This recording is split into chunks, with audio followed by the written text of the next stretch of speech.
Bismillahirrahmanirrahim. Assalamualaikum warahmatullahi wabarakatuh, sahabat kabar Islam.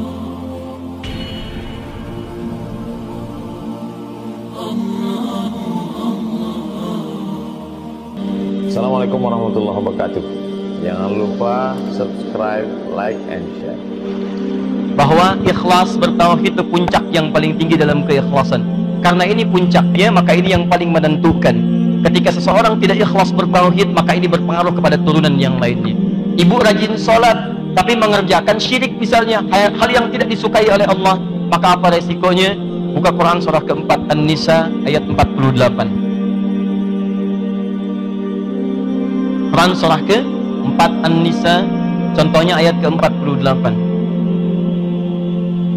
Paling kiri di pertengahan.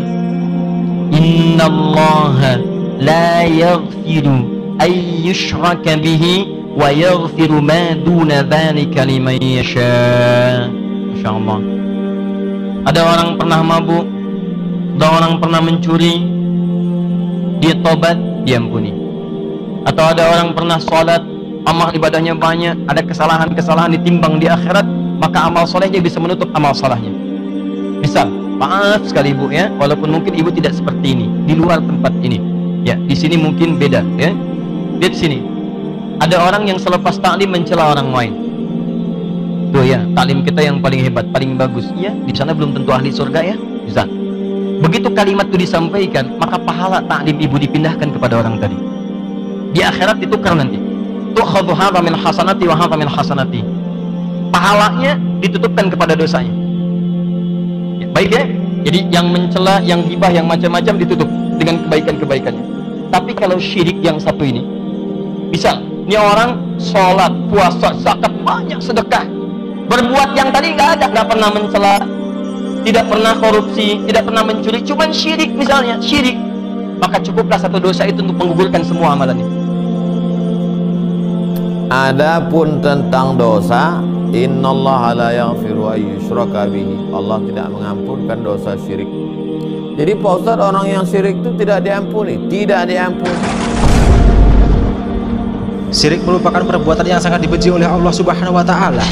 Lantaran perbuatan tersebut telah menduakan dirinya, sehingga Allah Subhanahu wa Ta'ala memberi ancaman kepada para pelaku syirik. Syirik merupakan perbuatan di mana orang meyakini bahwa ada selain Allah Subhanahu wa Ta'ala yang mencipta, memberi rezeki, menghidupkan dan mematikan, serta mengetahui perkara yang gaib. Selain itu, apabila manusia percaya dengan jimat atau benda-benda yang dipercaya dapat membawa berkah, serta mempercayai bisikan gaib, yang tentunya itu merupakan salah satu perbuatan syirik dan harus dijauhi. Allah Subhanahu wa Ta'ala sendiri telah memberi ancaman keras kepada para pelaku syirik.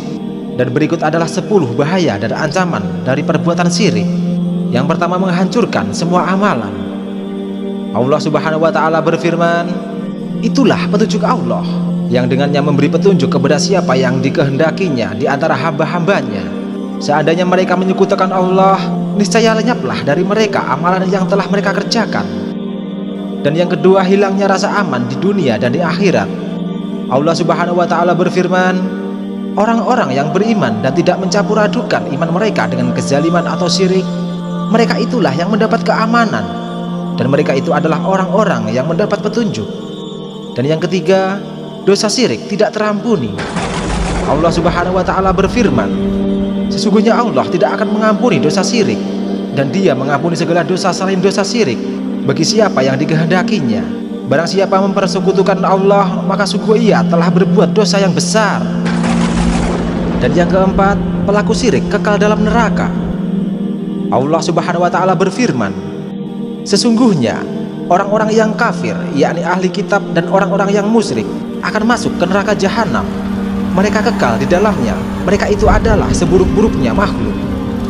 Dan yang kelima, syirik seburuk-buruknya perbuatan zalim dan seburuk-buruknya dosa.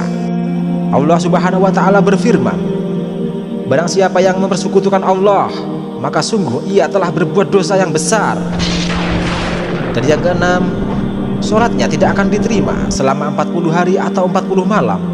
Siapa yang mendatangi dukun, lalu ia membenarkan apa yang dikatakannya, maka sungguh ia telah kufur kepada apa yang telah diturunkan kepada Muhammad.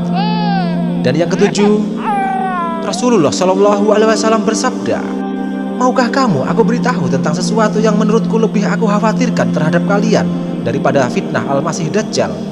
Para sahabat berkata, tentu saja ya Rasulullah. Dan beliau bersabda, syirik khafi atau syirik tersembunyi, yaitu ketika seseorang berdiri mengerjakan sholat, dia perbagus sholatnya karena mengetahui ada orang lain yang memperhatikannya. Dan yang kedelapan, Allah dan Rasulnya berlepas diri dari orang yang berbuat syirik.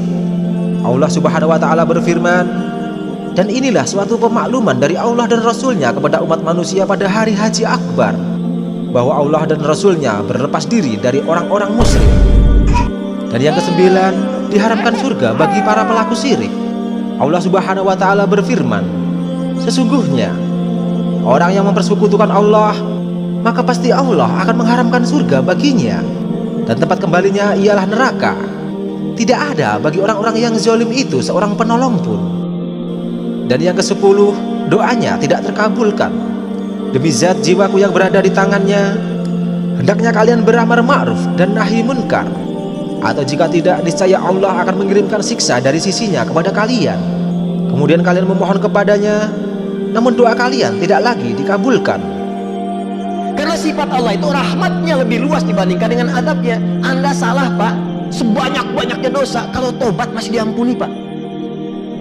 Buka Quran surah ke-39 ayat 53. Ini ayat turun tentang orang yang banyak dosanya luar biasa, sering berzina.